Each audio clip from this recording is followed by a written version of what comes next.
Did man rise up from the protoplasmic crud and evolve over millions of years? Or are his origins from within the world of the X-Files?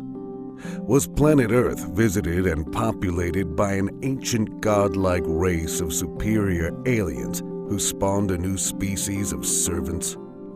Are humans simply the result of biological engineering that we are now just discovering as possible? The fact is, these ancient alien astronauts can be shown to have not only spawned mankind as a genetic species, but also to have originated our very religions and belief systems. They are the gods of ancient times. They are the holy warrior heroes in their silver chariots flying across the sky. They wielded mighty weapons of mass destruction. And now, thousands of years later, we are rediscovering this truth.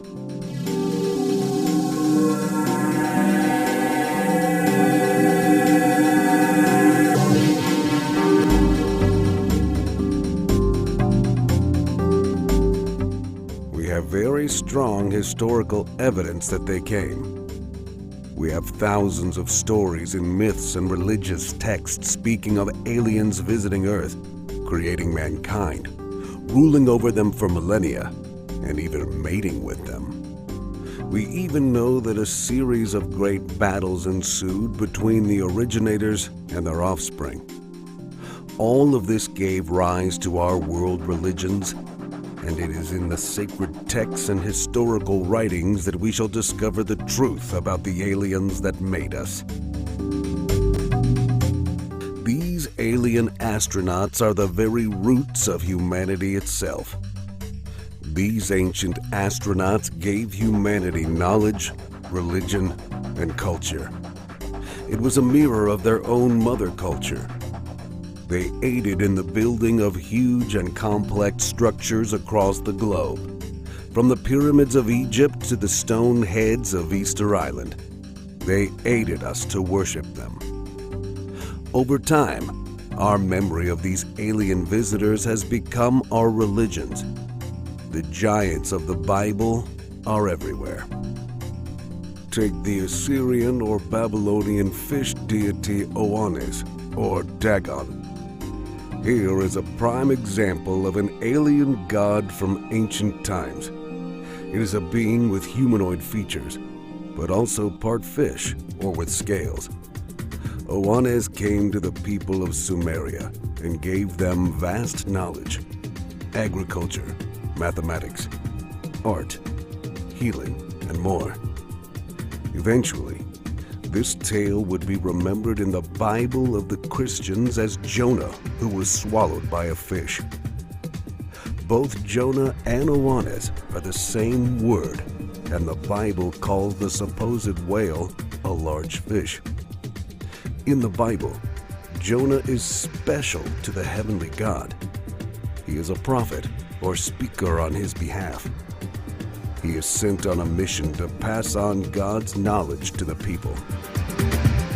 It is only by being launched from the mouth of a giant fish and landing safely on shore that Jonah could get the stupid people to listen to him. Apparently, it's perfectly okay to believe that all of this is true, and yet ridiculous to believe that this is a folk memory of a very real, special, intellectual being trying to get humans to learn. The image of Jonah emerging from the mouth of the giant fish is in fact no different to the images of Oannes, or half-man, half-fish being. It is an alien creature sent by the alien gods to impart knowledge. We do not have to believe that our ancient monuments and artifacts were made by ancient aliens.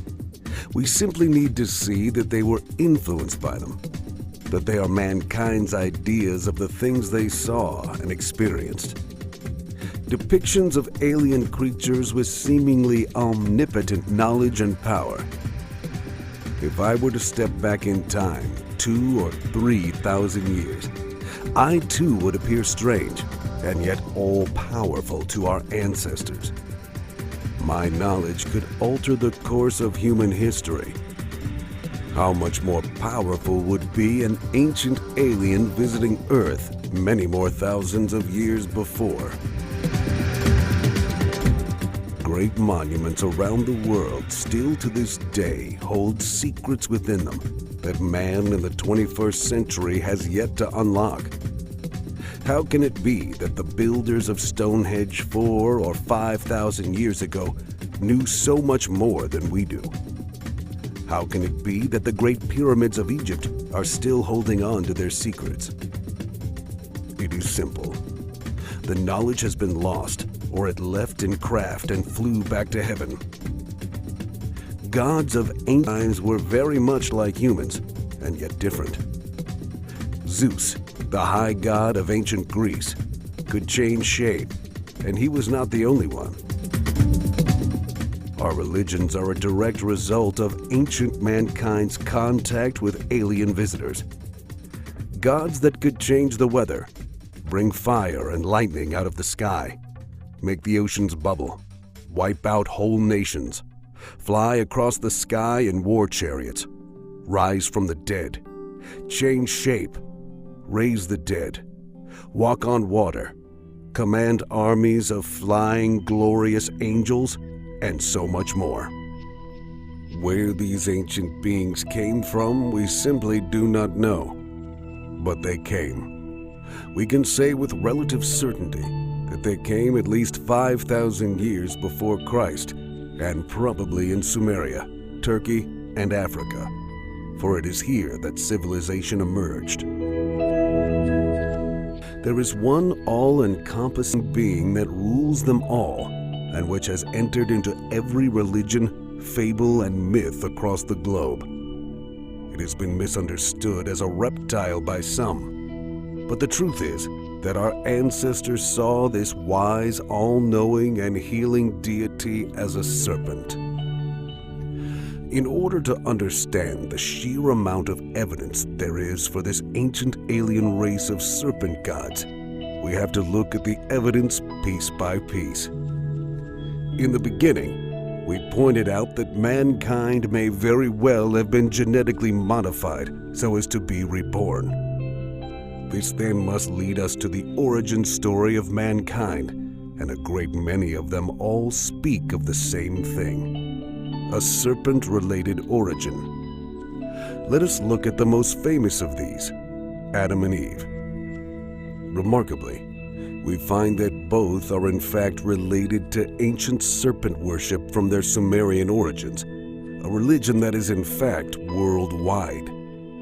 The word Hevia is the root of Eve and means female serpent. It is connected to the same Arabic root which means both life and serpent. So Eve is the origin of life, and she is a female serpent.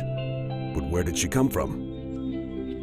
The Persians called the constellation Serpents, the little Eva, or Eve. This is a folk memory of the origin of the mother of mankind.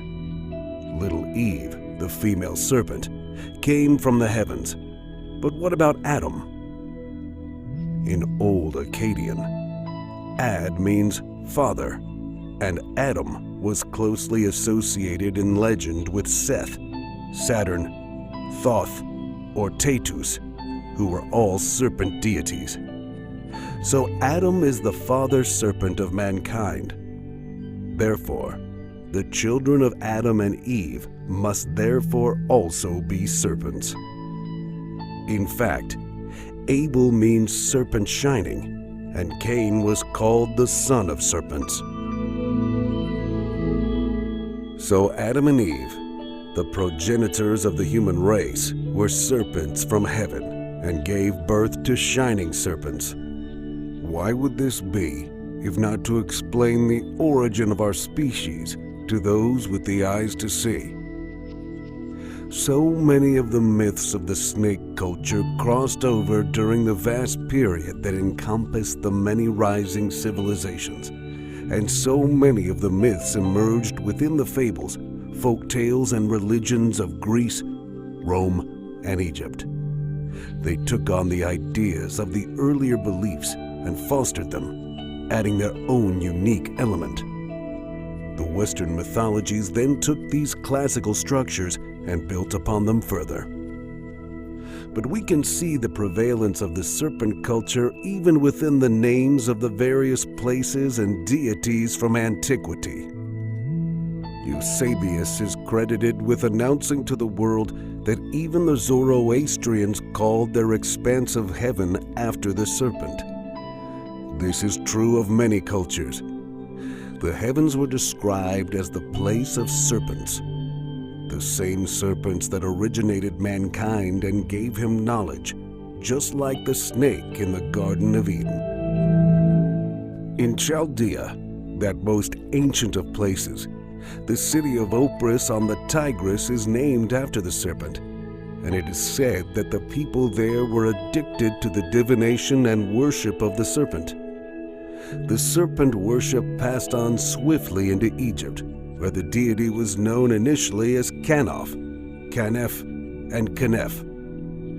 Later it became Ab, or Aub, the royal serpent or basilisk. One of the chief deities was Vulcan, who Cicero styled as Opus, another serpent term. This was the same god as that most austere Osiris, the sun god.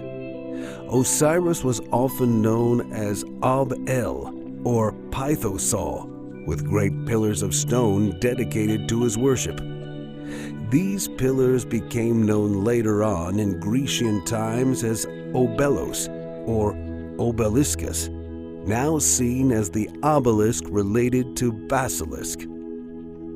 They reached towards the heavens, back home to where they came from, as if pointing a finger. Think about that for a moment.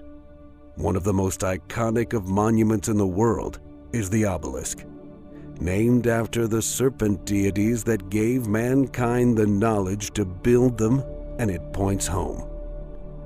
With this knowledge, a new investigation should be undertaken to work out precisely where these ancient monuments pointed in the heavens. Are these really clues left behind by our ancient alien gods for us to discover when the time is right? We probably do have the oldest serpent symbols in the Sumerian legends. Their word for dragon or winged serpent was Ushum, and their origin can be traced back to 5000 BC in the story of Zu. However, the Chinese also have a claim that dragons can be traced back to 5000 BC, which would not be surprising if the ancient aliens had visited Earth at that time. Is this our evidence of just when they arrived? In Central Africa, the peculiar and famous Dogon people have a divine serpent called Lieb, who is the first member of the living dead. It is a serpent who has the first power to overcome actual death. He is not a man, for no man can overcome death. He is a serpent god, which had come to them from above. In the fantastic array of Egyptian legend, there are those gods which have always stood the test of popularity. One of these is Osiris, who, it was said, entered the tail of the great serpent, was drawn through its body, and came out through the mouth, born anew. Did the aliens then have the power to bring man back from the dead, like the fictional tales in Stargate? Another great and powerful name in the Egyptian pantheon has to be Isis. Sacred snakes were said to have lived in the temples of Isis and gave oracles.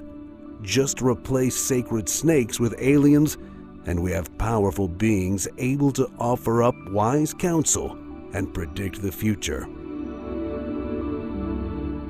It was believed that horrendous disasters would befall Egypt if the snakes ever decided to leave.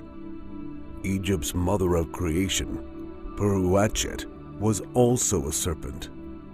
The hieroglyphic snake stood for goddess and eventually Uraeus, later to become one of the secret names for God in medieval alchemy, a subtle allusion to God being both male and yet female.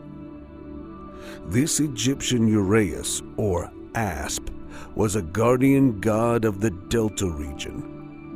It is the name for snake, which is seen on the foreheads of It is the Egyptian cobra, and it was said to be the snake Cleopatra chose to use when committing suicide. It would be the bite of the asp which would lead her into eternal life. This is how it was seen, not as a terrible and wasteful suicide as we would see it today, but a stealing of her soul from those who would oppress her and delivering herself up to life immortal in the other world. Take all of this now and turn it towards the ancient aliens. We have the power of the serpent, giving the queen the ability to travel to the other world, a world where the gods lived. This is the immortality that the serpent can bring, and they were all known as Shining Ones. The term, in fact, seems to be around the globe. The Sumerian El means simply bright or shining. The Old Irish Ailil means shining. Old Cornish El means shining. Elf means shining, hence elves as tall and mysterious angelic beings. The Inca Ilah is bright or to shine. Babylonian Elu is to shine. There are more, but they all relate to the gods or special shining beings that created, taught, and controlled mankind. They owned us. Baal, the deity often spoke of as the Lord in the Bible, is also seen as a shining one in the Old Testament and is called the Owner. At that time, there were so many owners, or shining ones. In fact, there was one for each village. These are the governors of men, shining reptilian alien beings with vast knowledge, and their existence has been passed down to us in religious texts, fables, folklore, and myths. According to General Albert Pike, the famous Masonic historian, in Morals and Dogma, the Elohim were the host of heaven, ascending and descending to pass messages to and from God or the leader Yahweh. These beings came down to us from the heavens and back again. If this is not evidence of ancient aliens, then what is? Some of the shining ones were termed watchers and are akin to the angels of the Lord. Yahweh Elohim means simply leader of the shining ones. So, now we have these plural Elohim or shining ones as gods being above even the kings and supplying watchers to watch over man. The Egyptian Book of the Dead calls these watchers Anubis and Horus. They came from a faraway place. According to the legend of Votan from Mesoamerica, Votan was the serpent who was a descendant of the race of Can and was called a guardian or watcher. The Hebrews termed these watchers as those who watch. In the Greek, this is translated as gigantes or giants, a race that even the 907 BC writer Hesiod featured as being monstrous due to their serpentine aspect. Now we can understand the role of the giants that are seen across the world of folklore as the presence of the alien watchers. This story of discovery becomes ever more exciting when we see things like this clearly, and old stories only brought back to life, but are given a new dimension. Suddenly, fanciful ideas become the foundation of a whole new history of the world.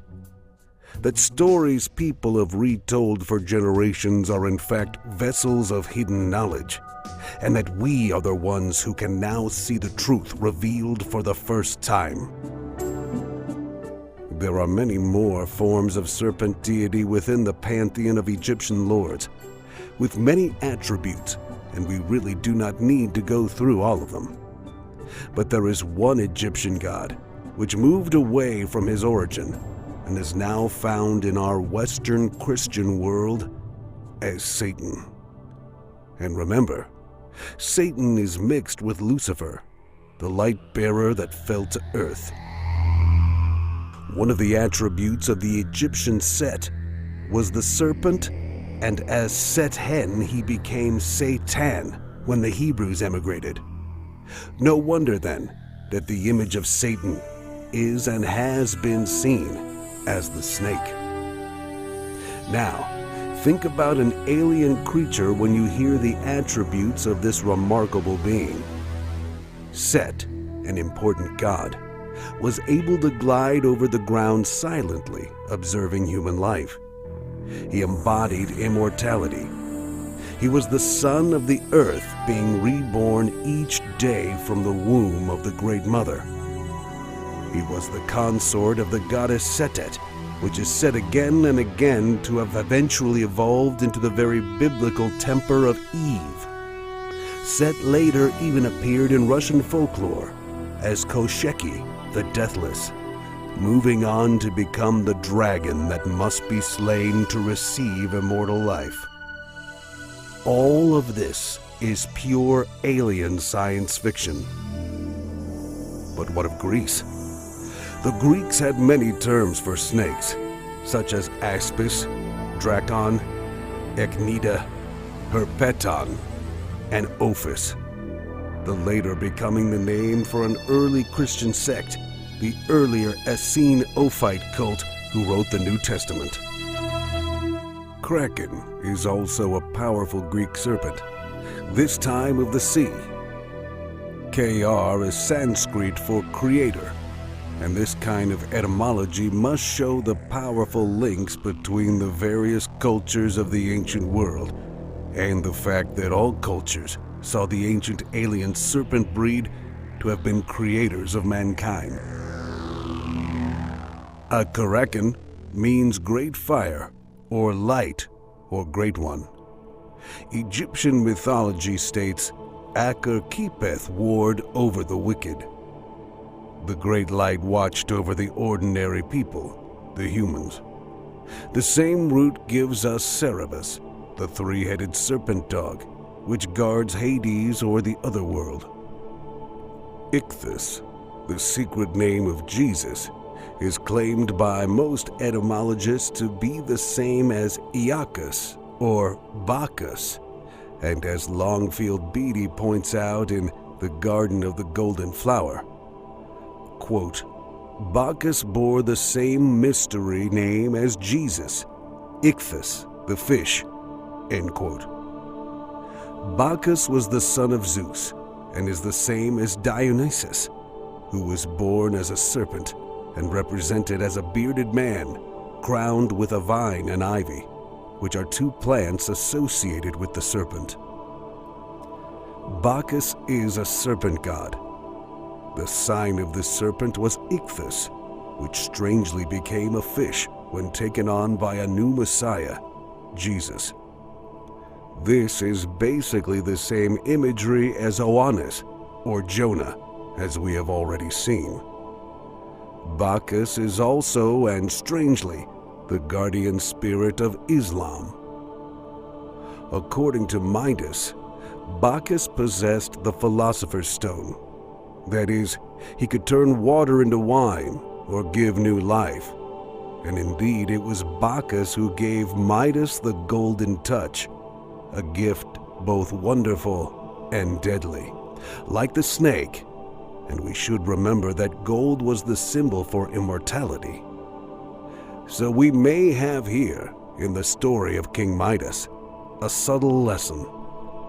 The golden touch of Midas was both wonderful and yet deadly. One had to use it sparingly, and it symbolically pointed towards immortality, bestowed upon Midas by a serpent deity. Again, amazing power. It was life-creating and life-resurrecting power bestowed by an ancient and mysterious serpent group of deities that came down from the heavens.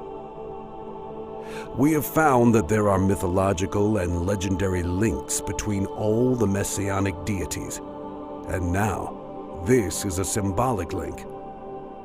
All the saviors from classical and Hebraic literature are there simply to bring us knowledge and eternal life, and their tool is the serpent. The Greek god, Ophiuchus, which means he who holds the serpent, came to represent Asclepius, the ancient healer now seen in the stars, because that is where he returned. But what about the greatest of Greek gods, Zeus? Surely he would show some signs that related him in some way to this ancient truth? Zeus utilized his own angels, the Greek daemons, who would later become Christian demons, and which were invisible beings assigned by Zeus as guardian spirits to guide and give wise counsel. They appeared as handsome youths or wise serpents. This greatest of Greek gods utilized the snake to avoid death and to bestow wisdom. Although we know in today's age that Zeus was not real, we do know that these myths and legends were created or adapted in order to make certain points as folk memories of a very real period of contact with alien species. The question is, why did the ancient alien gods come to Earth, genetically alter or create the human race and teach them? Were they looking for worshippers? Would a superior race really desire such a thing? Or were they looking for slaves? Or are we seeing this in a too human way? Are we able to reason their motives? Some have said that the aliens needed slaves to mine for gold. But modern science has discovered that gold is everywhere in the universe and easily available from meteors and other objects in space. Why would they come light years to collect gold? Let us suggest a new theory, and one that relates to all that has been said. The one main thing that comes up again and again is immortality. Could it be that our ancient alien race were dying? Could it be that they needed new genetic stock to breed with or possess? Today, scientists believe that the ancient astronaut hypothesis is actually not wrong and may in fact be true, but they have as yet not discovered evidence. Maybe they have not been looking in the right place. Maybe they should look in the Bible. The book of Genesis, chapter 6, verses 1, 2, and 4 states, "When human beings began to number on the earth, and daughters were born to them, the sons of God saw that the daughters of humans were beautiful, and they married any of them they chose." The Nephilim were on the earth in those days, and also afterward, when the sons of God went to the daughters of humans and had children by them. This is extremely clear. A group called the Nephilim, or the sons of God, were on earth, and they saw the women and mated with them. What is all this about, if not a written account of shining beings coming down to earth and mating? The King James Version translates Nephilim as giants. Amazingly, the very idea of there being giants upon the land is not only to be found in the older texts of the Bible, they are in fact to be found across the world. This is clear evidence that these starmen were of a larger stature. Across Europe, great monuments such as Stonehenge were said by oral tradition to have been built by these giants. This makes complete sense, because these monuments are from the exact period we are discussing and were observatories of the heavens. Great technological feats by ancient man indeed.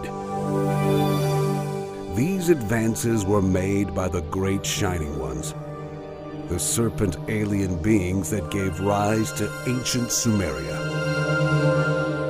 The Sumerians invented cuneiform writing and were way ahead of their time, having advanced knowledge in music, poetry, art, mathematics, astronomy, and science. For the ancient Sumerians, music was a tool that helped them describe the cosmos. In Sumerian creation myth, the angels known as the Anunnaki, or great sons of Anu, were the founders of their culture.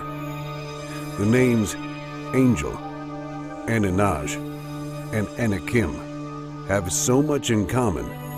They are indicative of the ancient alien ancestors who brought the secrets to the rest of the world.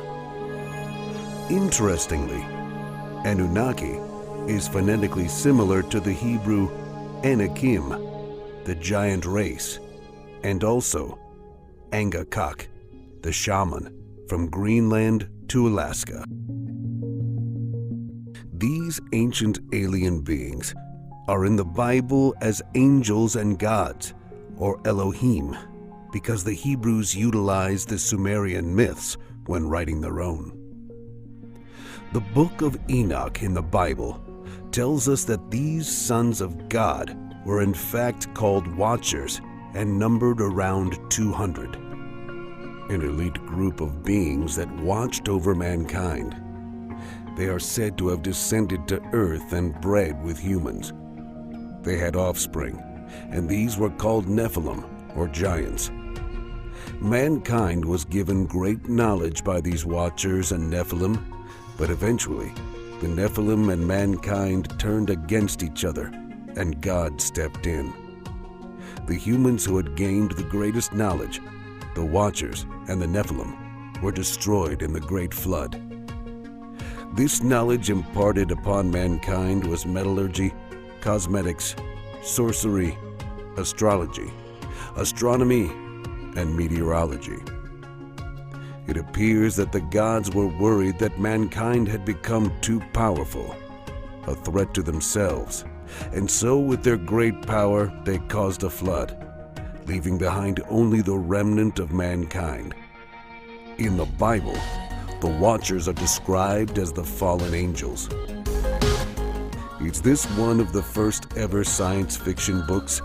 Or is this a bastardized version of history retold by the new Hebrew religion in their own book?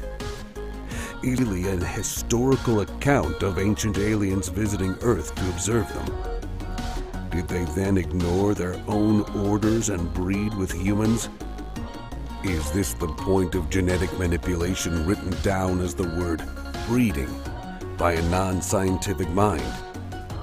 If this is true, then you and I have alien blood running through our veins. In the Old Testament, chapter 1 of the book of Ezekiel recounts a vision in which Ezekiel sees an immense cloud that contains fire and emits lightning and brilliant light. It continues, quote, "The center of the fire looked like glowing metal, and in the fire was what looked like 4 living creatures," end quote. These creatures are described as winged and humanoid. They, quote, "sped back and forth like flashes of lightning," and "fire moved back and forth among the creatures," end quote.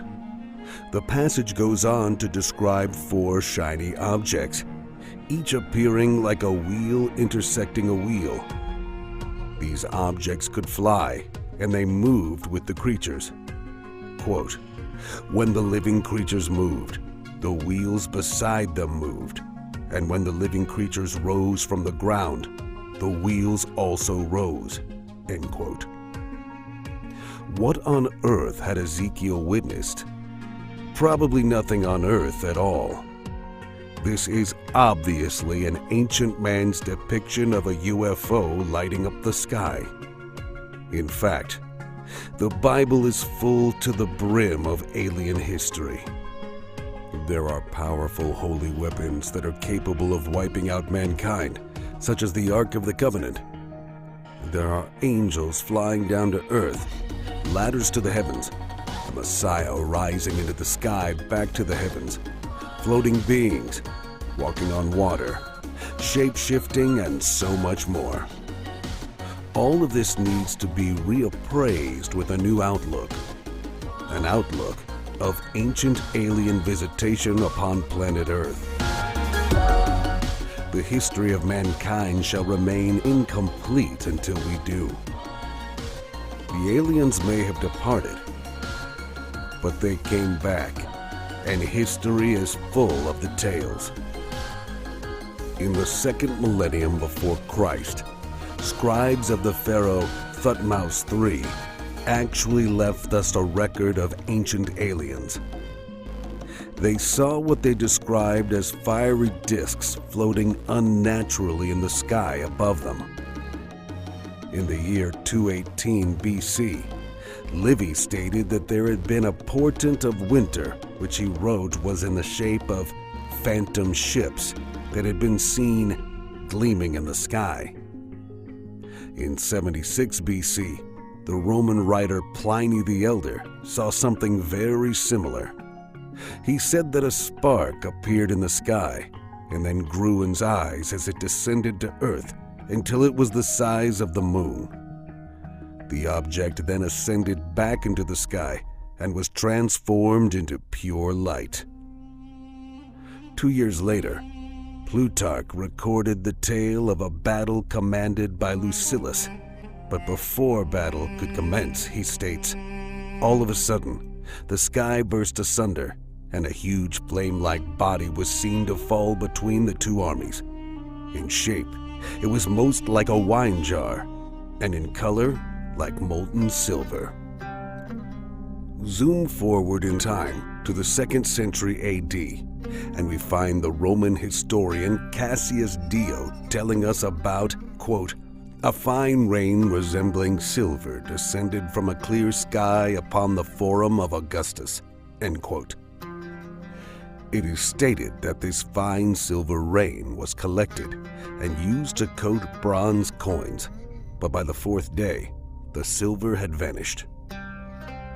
There is no substance known with these properties, unless these were the remains of some alien ship.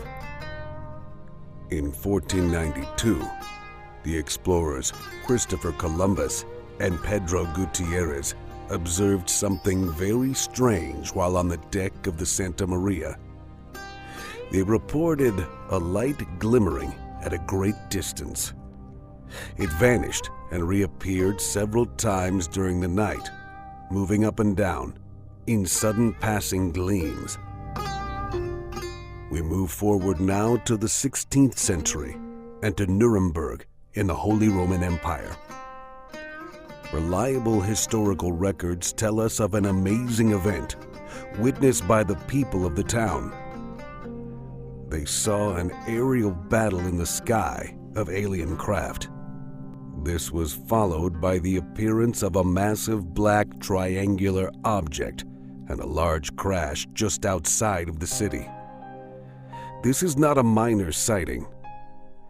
Residents saw hundreds of spheres, cylinders, and other strangely shaped craft moving erratically in the sky. This was not just one eyewitness. This is the record of the whole town of Nuremberg, and yet history ignores it. Just 5 short years later, in Basel, Switzerland, numerous spherical objects appeared in the skies which seemed to the citizens to have emerged from the sun. A 16th century woodcutting depicts this scene in which dark spheres were witnessed hovering over the town. The spheres appeared at sunrise.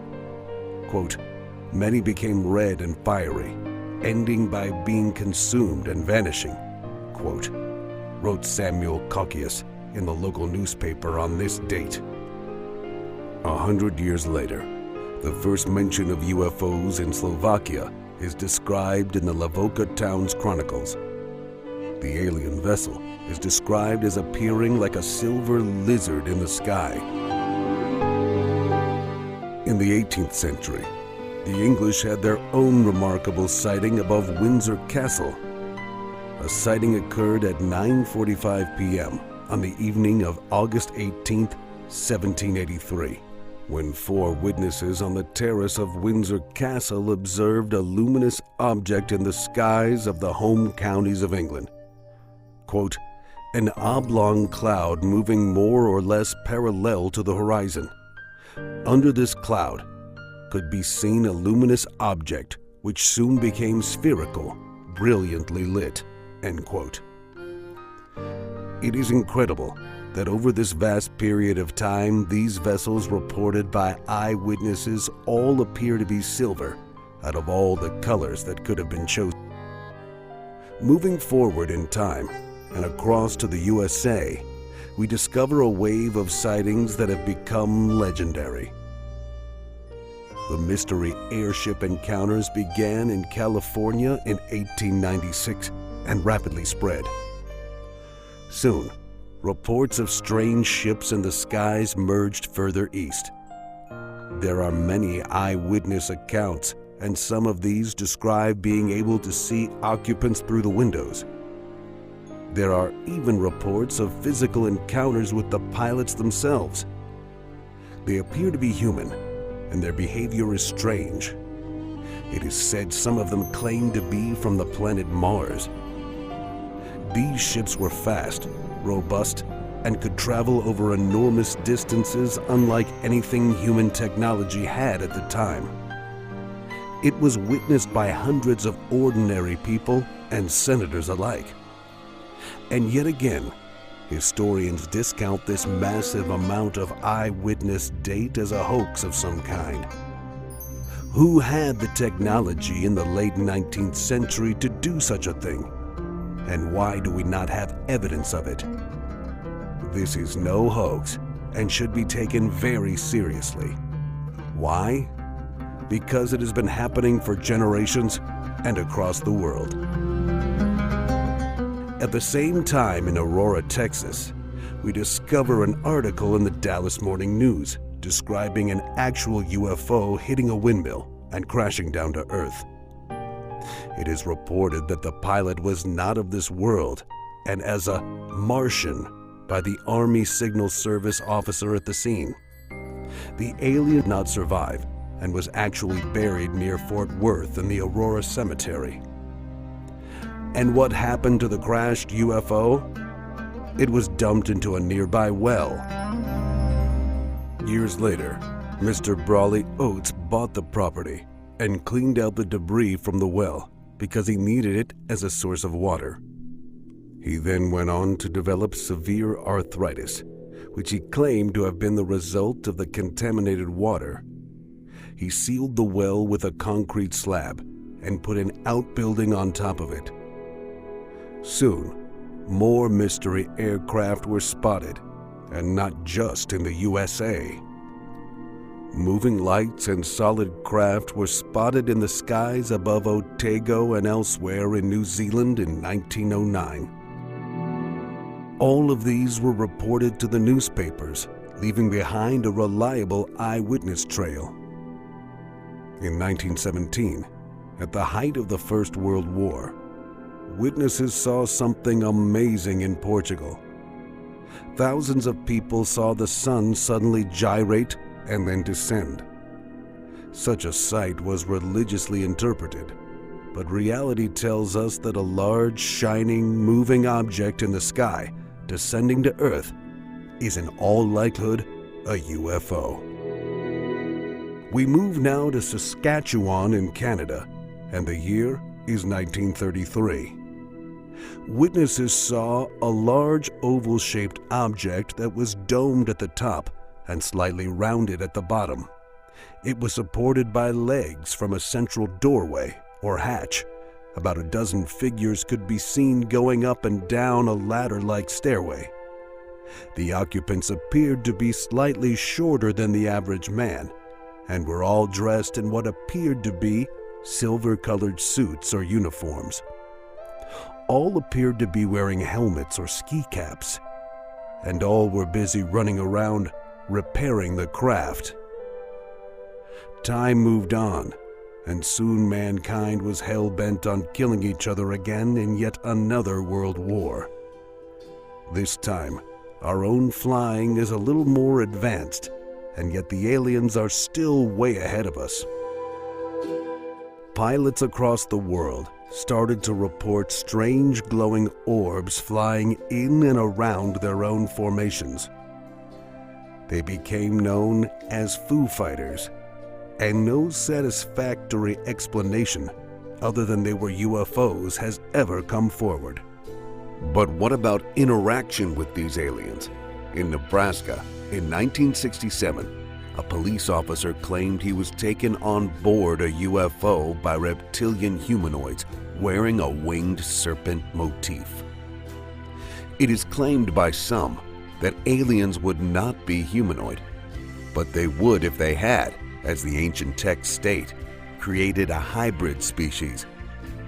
The fact is that humans have been abducted for thousands of years, ever since the arrival of the reptilians. There are copious texts reporting these events, and some of the most famous are the actual characters from our religions: Moses, Abraham, Muhammad, Jesus. All of these and more have all had close encounters with what we today would call aliens. Even Mary meets the angels of light at the tomb of Jesus. There are huge gaps in our history that simply cannot be explained in any other way. How suddenly an agrarian society discovers the knowledge to become a world-leading civilization with the ability to build massive superstructures that point to specific locations in the sky. This is just one example. There are more, and they are all over the world.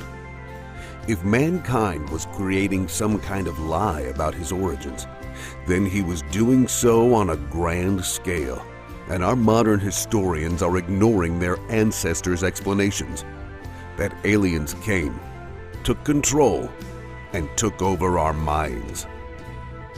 The fact is this: ancient artifacts across the world reveal non-human intelligent creatures at the hands of machines and weapons and superior to the ordinary human being below them. Historians know this, and yet they themselves create fanciful explanations that simply do not explain the whole story. The whole picture is not taken into account at all. There is absolutely no explanation why cultures separated by thousands of miles and thousands of years all come up with the same cultural origins of extraterrestrial superhuman beings that all look and act the same.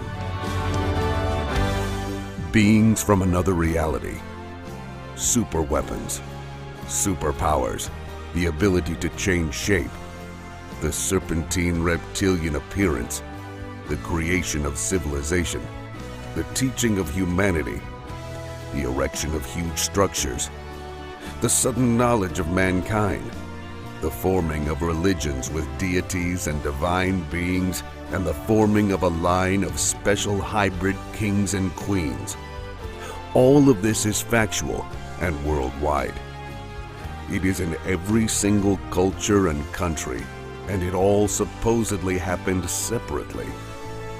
The truth is in the recorded history of each place.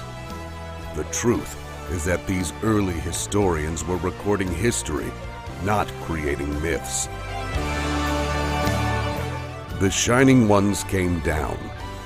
They set up watchers to control humans and foster civilization. But some of these watchers didn't like what they were doing and actually fell in love with humans and mated with them. The Shining Ones declared war on these watchers and tried to wipe out the bad hybrid species by causing a global flood. Ever since then, the angels have done battle with the demons, the bad with the good, and we have often witnessed these things, painted them, drawn them, and written down records. These are records left behind by people such as Enoch, And remarkably, the same things spoken of thousands of years ago are still being witnessed today. Benevolent beings saving humans from disaster, battles in the sky, a war between those that would control us and those that would set us free. It seems, therefore, from the thousands and thousands of eyewitnesses across thousands of years, that there is another reality the rest of us cannot see. It is a reality where beings of light descend to Earth in great craft and interact with humanity. You never know. One day you might meet a shining watcher and have your reality altered. The fact is that these shining ones have been visiting us for a very long time and still are. But the truth of the story of the shining ones and their watchers has been the subject of a purging by many Jewish authorities who were understandably concerned that the myths of these angels and their worship would detract the people from the worship of the one God. With this end, the Book of Enoch and the Book of Jubilees were stricken from the accepted list and are now known as Apocrypha or Pseudographa. What we do know, though, is that these watchers continued in what has been described as the underground stream and were called egregores. The term egregor is Greek and means to rouse from sleep, be excited by passion, to be awake, or to watch. Eliphas, the 19th century magician and mystic, speaks of these egregores on numerous occasions and even links them to the giants or watchers spoken of in the Book of Enoch, saying that they, quote, take shape and have appeared in the guise of giants. These are the egregores of the Book of Enoch, termed the celestial watchers or egregores by the ancients, end quote.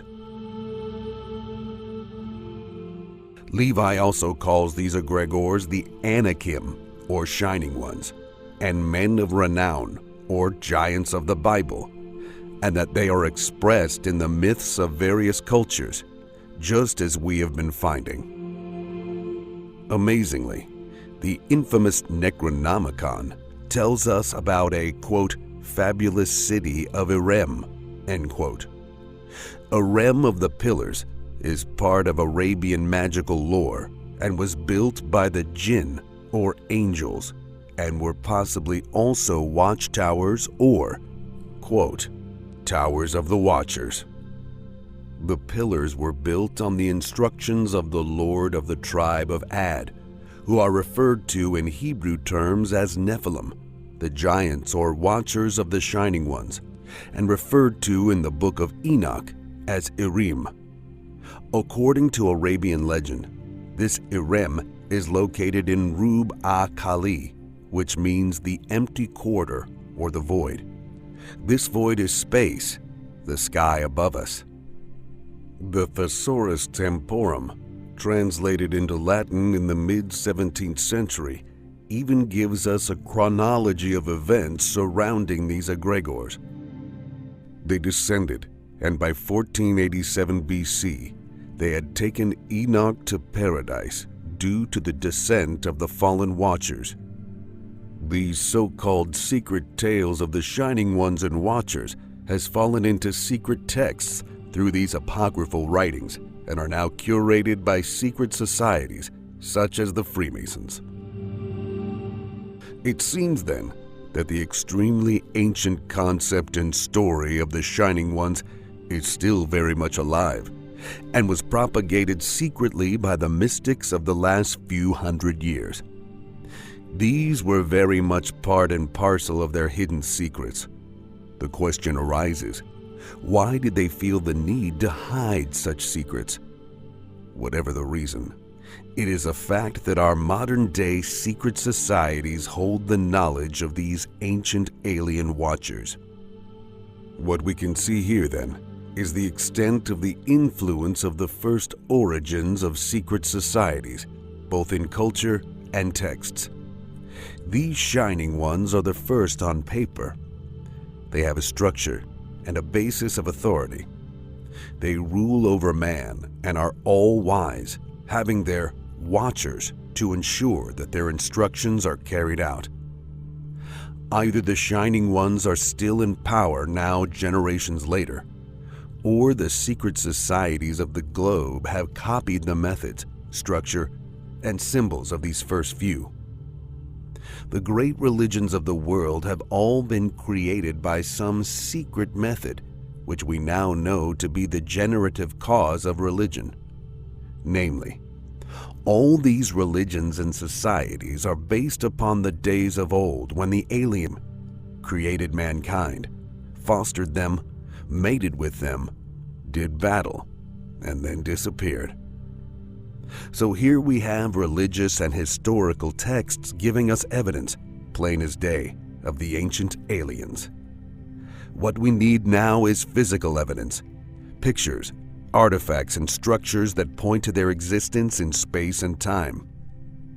In Indian folklore, the Vimana are mythological flying chariots.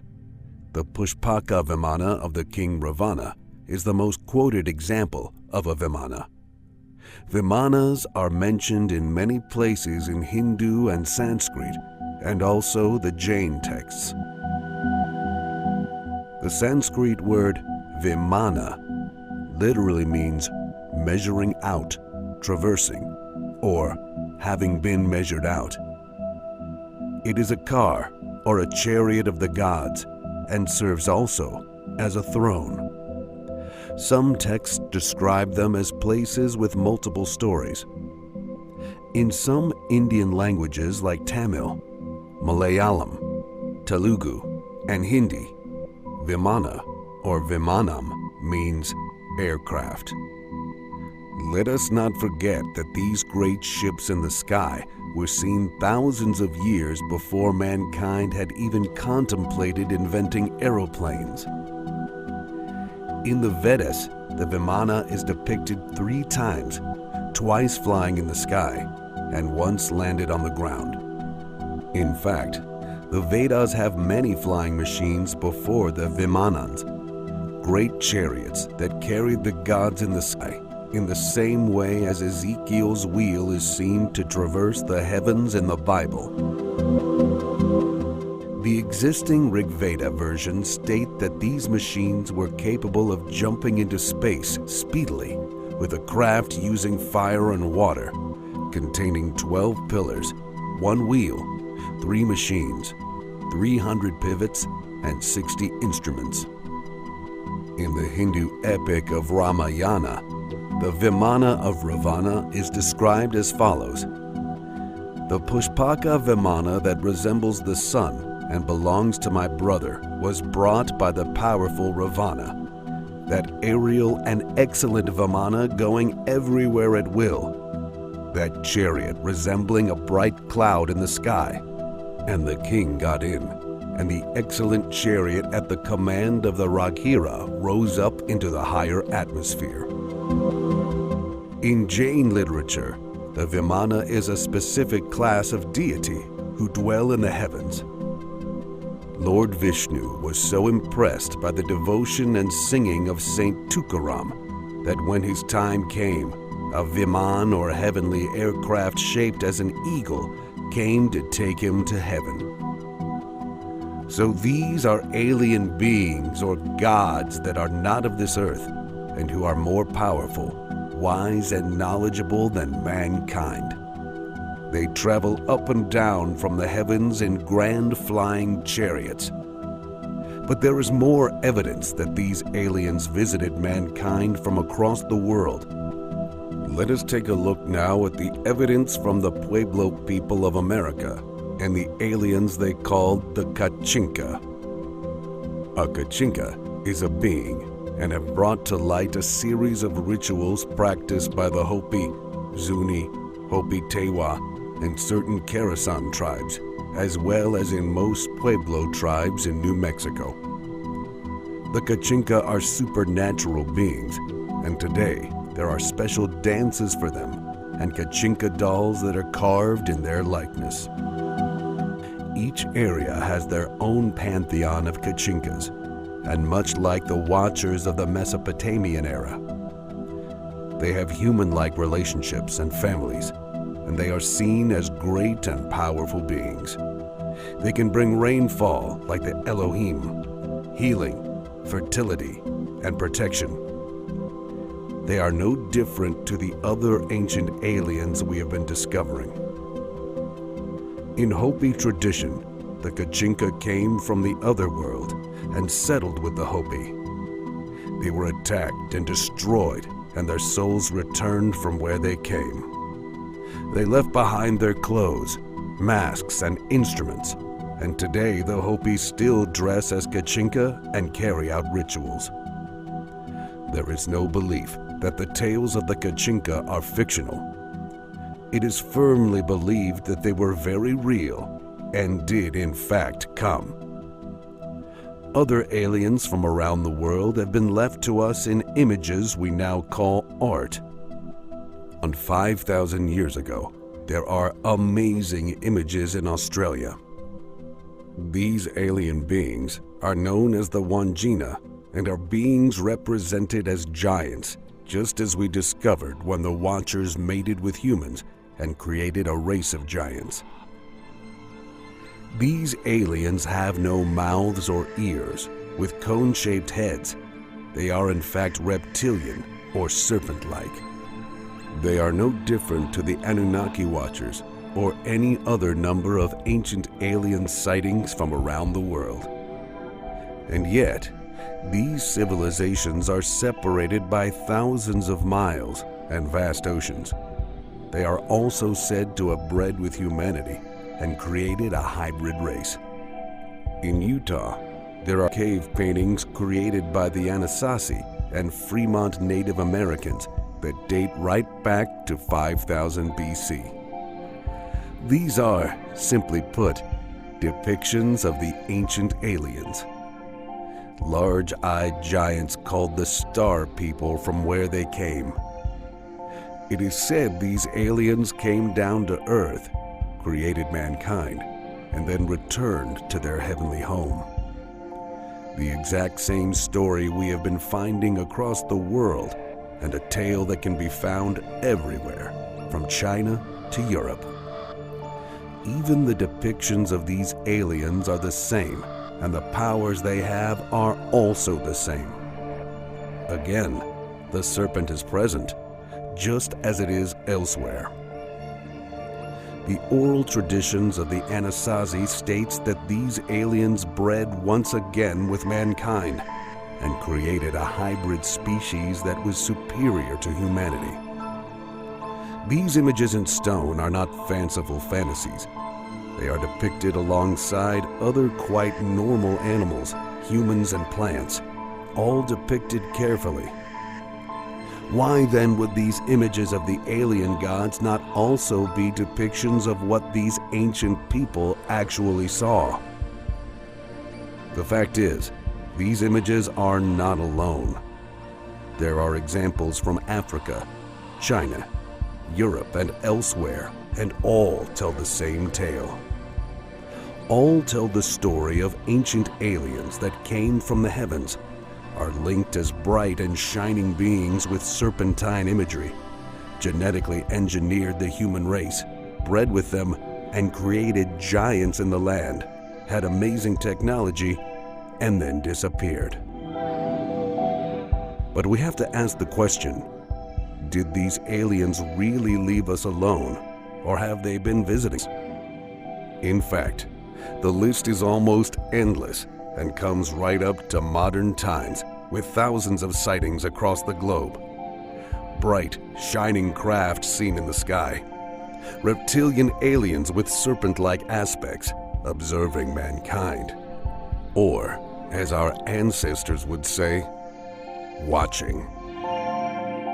And so, we have seen copious evidence that our very origins are not as we once thought. That great shining serpentine beings came down to Earth, created mankind, ruled over them for millennia, and even mated with them. we have also seen evidence that they often return in remarkably similar fashion to the ancient tales. Is it not time for historians and scientists to take this evidence seriously and alter their own perception a little?